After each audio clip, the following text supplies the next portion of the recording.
Welcome to Thursdays with Penny, which is my new Facebook Live show, which I'm very excited to be running. And it's really been catalyzed and motivated by the fact that I'm working with the most incredible masterminds in our mastermind group. So these are experts, really people who have honed their skills and are quite phenomenal.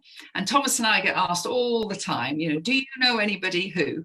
And it's very difficult to recommend people unless you deeply know them. So after 5 months of getting to know people, understanding their values, liking them, believing in them, and seeing their extraordinary skills as they coach one another, I get to be able to now interview them. And so it's very exciting. So this is every Thursday at 12:30 live, and we capture it and share it. And some of you are watching it through that, and some of you will be watching it afterwards through YouTube. So thank you very much.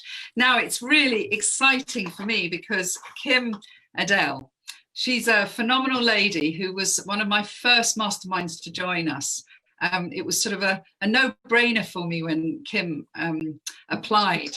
And it's incredible what we're all learning through Kim's participation in the mastermind. Let me tell you a little bit about Kim first before we then move on. So Kim has, well, let's start from the very beginning. At 15, leaving school, became a hairdresser. And what I absolutely love about her story is she went from being a hairdresser to a C-suite senior leader and in a FTSE 250 company.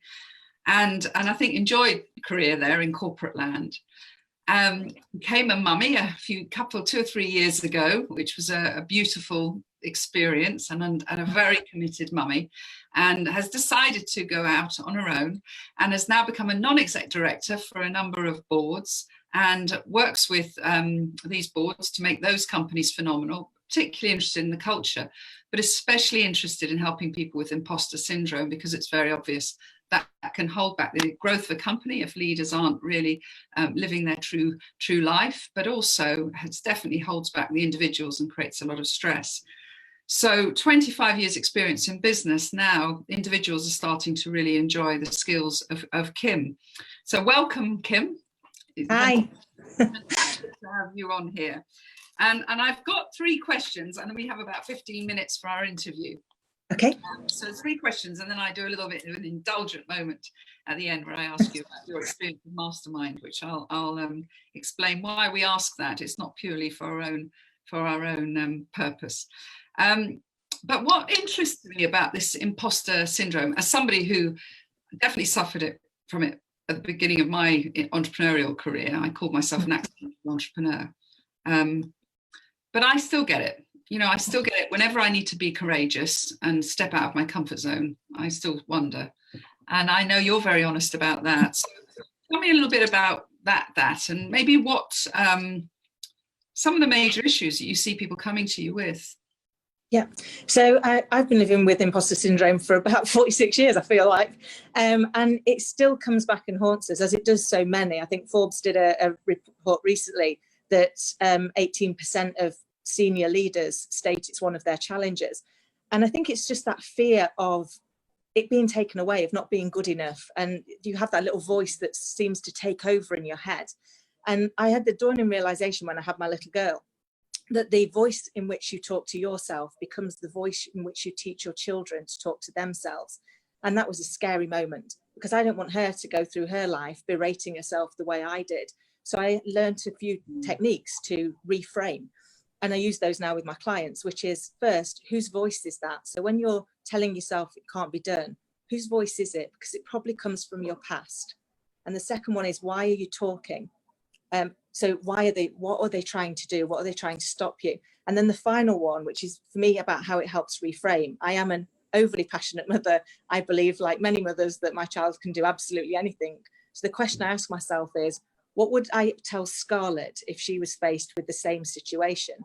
And then I tell myself that. And that allows me to just gently move myself from where I was thinking to where I need to be thinking. And the second thing was just realizing that actually the imposter syndrome was really trying to stop me having too much ego, but inadvertently gives me even more ego, because actually when somebody tells you you're good at something and you immediately go, no, I'm not good enough, you're basically saying your opinion's more important than their opinion. And that absolutely does not fit with my value set. I don't think my opinion's more important. So what I do in those moments is I borrow their opinion for a period. I think if you believe I can do it, I'm going to borrow their belief. And today's a great example. So you believe I can do this interview, so I'm borrowing your belief and hoping you're not wrong. Yeah, I mean, I think we live in really interesting times here. There's a lot of chaos, a lot of overwhelm, a lot of, but there's also a massive amount of ambition, isn't there, in so many people. And the leaders that you work with, this imposter syndrome that you recognize in them, which I think some people might not even know it, they have it. Maybe you help them gain that awareness. That's hard. In what way does it show up for them? How is it limiting them? So often, one of the biggest reasons people come to me is that they feel in some way vulnerable. So they might not recognize it yet as imposter syndrome, but they've got something that they're concerned about. So often people will come and speak to me because they're lacking some confidence. They might resonate with confidence, or they might resonate with, I don't feel like I'm very good at this skill, or I don't know where it is. But actually, when we start talking and actually start delving into, why do you think that? What is it? What is it that's making you feel that way? It starts to become more apparent that actually they are dealing with their own imposter.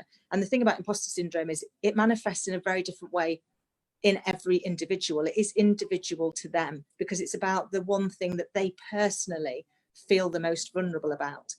And I suppose what I try and do is help them to recognize that vulnerability and then recognize it as a strength instead of it being a vulnerability. So actually the thing that you're most vulnerable about is the thing that makes you uniquely you. It's the gift that you've got in the world, and that's why it's vulnerable, because other people might not have the same one. They'll have a different one.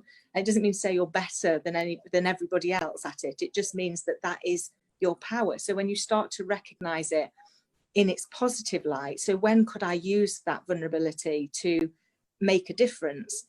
And actually some of that is sharing that vulnerability, and sharing it as a leader without losing credibility has an amazing impact on your team, because it makes you more human and it opens them up to being able to share with you their vulnerabilities.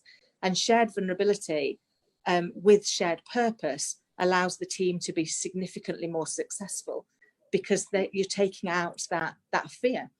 We're no longer frightened of that vulnerability, we're using it, and therefore we can start to recruit people in that have got strengths in the areas where we're weak, because we're no longer vulnerable to people being better than us. Yeah, I like that a lot. I want to come back to that superpower stuff. Something I hear a lot is, I think Google started it, this whole concept of creating psychological safety in an organization. And I know mental health is being talked a lot about now. And it interests me that you are leading the way in a lot of organizations by these leaders that you work with, to sort of be the role models of that, to show that you have that vulnerability. Are you seeing that as something there? Is it hard for them to take that on board themselves? I think sometimes it can be difficult to start off with, because actually when you've spent a lot of time, and I spent the first 23 years in corporate life thinking you can't ever share a vulnerability, you can't ever tell anybody that you are afraid of something, or that you're uncertain about going to do something. And then I remember getting some feedback from somebody who said that I'd made a career out of being self-depreciating and making it an art form. And I say, interesting. Okay, you're going to have to explain that to me a little bit further. And he said, well, you actually are quite happy to share with people that you don't always feel that comfortable, that you're not always that confident, that you do feel not good enough. And I said, yeah, but actually that's because that's honest. And for me, one of the things that is my hot button is people who aren't being honest. And I realized that sometimes you've got to be honest with yourself first and then share that honesty with other people. And in doing so, you actually, instead of being weaker in their eyes, you actually are stronger, because you've had the confidence to share your vulnerability.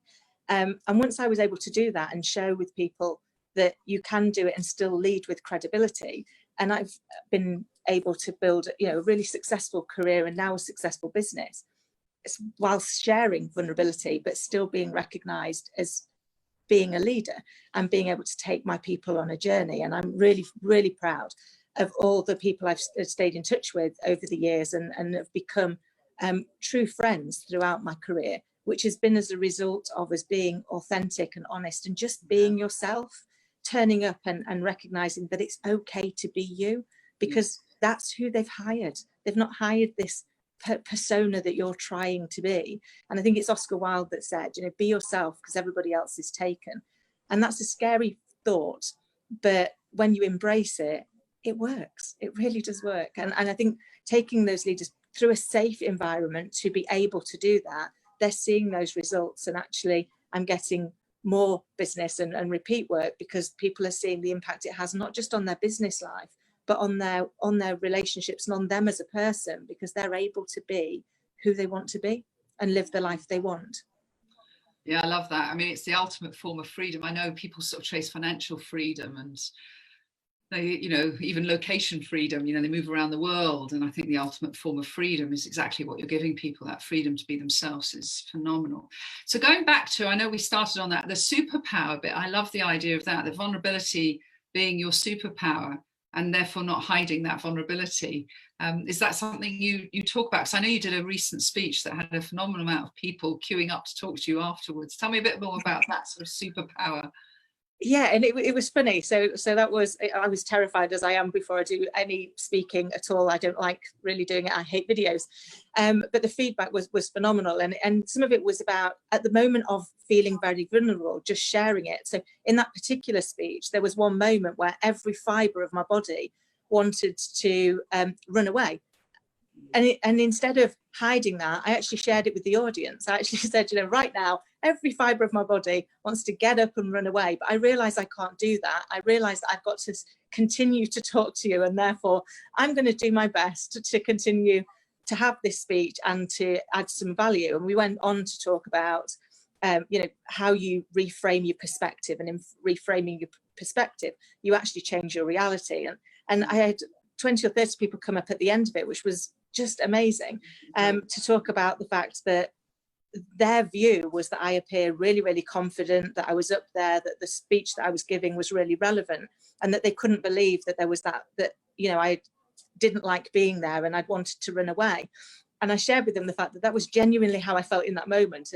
And actually, I've given myself permission to share that, rather than keep it to myself and continue to try and have a conversation while fighting with the little voice in my head going, run away, to actually share it with the audience instead. And in doing so, you became more human to them. And therefore, they were able to come over and share with me when they got scared or when they felt vulnerable. And then off the back of that, you know, we've had a number of conversations and I actually got some business as a result of it. So it does show how just being authentically you, people will work out whether or not that's going to be of value to you, to them, or it's not, because you can't be a coach for everybody.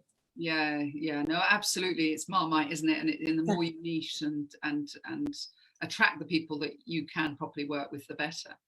Absolutely. So, yeah, I think there's such a life journey we go through, and I think people carry baggage. I know I did, and limiting beliefs and things. So if you now had that younger Kim and you were talking to her, you know, because we're an age of millennials, aren't we now as well? Yeah. And some amazing future leaders that I come across that I just think are phenomenal, but I know that their mental game is going to be so important to their growth. So what would you say to that Kim? What would you say to her now? So I think I'd say, like, just be who you are. And as long as you're being kind and you are being honest, just give it a try, because what's the worst that can happen? Yeah. All you're going to do is learn something. You're either going to learn a way not to do it, or you're going to learn that you can do it really. But either way, you're going to be one step closer. So I must admit, I wrote a little quote for my little girl, which was to stay curious, to be kind, to be honest, to dream big, and to believe, because she's proof that miracles happen. And I realized in that moment that every single one of us is proof that miracles happen to somebody. So we should just believe in ourselves a little bit more, and go out and shine our light on the world. Yeah, and I think when you do that, you give permission, don't you, for others to be able to do that. But you know what I feel when I look at your your career track record, I think you're hard on yourself, because I feel that you've always been yourself really in your roles, but maybe inside yourself you didn't see that vulnerability and that realness was a strength. And yeah, and so now that superpower is inside you, that you know it's a strength, and we love it in the mastermind. So what I find fascinating is part of my journey was being an incredibly independent person, far too independent. I found it hard to ask for help. And I bet when you're coaching people, some of them are attracted to you through their content, and some of them it might be the first time they've really asked for help. And it's one of the things that I loved about building this mastermind, because I learned to ask for help last year for the first time, and it was a collection of people that helped me. So whilst Thomas and I facilitate the mastermind, it's the masterminds in the room that have a phenomenal impact on each other throughout the month and at the day. Do you mind sharing with me a bit why at this point in your life you decided to invest in yourself and join a mastermind? Yeah, no, absolutely. So I've had a fairly rocky personal journey, and decided that I perhaps needed to ask for help better. And I had, I've got amazing friends, I've got amazing family, I've got the most blessed life when it comes to the people around me. But the one piece of feedback they always give me is you never ever ask for help. And I realized that that's not because I don't think they'll help me, it's because I know absolutely without doubt that they would help me in a heartbeat. And therefore that gives me some strength. So I realized that I needed to try and help myself in my business growth and in my mindset. And I think life happens for a reason. I think it was fate that we kind of, the note came through about your mastermind group, and I was like, this is it. This is how I'm going to invest in myself. Because before that, it had always been about, I'll do a course. If I do a course and I get another qualification, then I'll feel a little bit better, like I'm not still going to be found out for that MBQ in hairdressing, and people are going to think I've got some validation. And I realized the validation I wanted was from myself. I wanted to feel comfortable in my skin, and therefore I needed to be able to go and open up and share my journey and my vulnerability and learn from other people. So I had the privilege of meeting you guys and couldn't be prouder of being accepted onto the mastermind group, and the amazing people I've met as a result.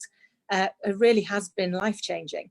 There's love and support that we've got for each other is just like a more extension to my friends and family. And it's not just, as you say, in the room, it's outside of the room, and knowing that you've got people that you could just pick up and say, I don't know how to, and they would absolutely help you, and that's that safe space. And I think all of us would agree that it's been, the best decision that we've made. We've made some amazing connections already. We're only on month 5. I can't imagine what it's going to be like when we get to the end of the year, but I know I've made friends for life, and that means the world. That's so wonderful. I really appreciate you saying that. And I think what I wanted to explain on this is not just because it's so gorgeous for Thomas and I to get endorsements and testimonials, and that's great for our validation. But also, I think the big message here is that investing in yourself is critical. As we move into 2020, and some people will be watching this beyond 2020, I think the big shift that you can take in your life is investing in skills, investing in people who will give you things that will move you forward, maybe take you out of your comfort zone. And I'm sure your clients find that when they work with you. And it's just a joy. And I know we're all going to stay together beyond the mastermind. It's just a joy to learn from you and to hear the impact you have and to see you speak. And so thank you, Kim. I love the fact you're in my life now. And, ditto. And it's been a fantastic interview with you. And I just think if anybody suffers some of the things that we've both sort of talked about, but you've been able to share real advice and tips here, I hope they get in touch with you, because I know you can make a massive impact on them. So thanks very much. Thank you so much. Thank you.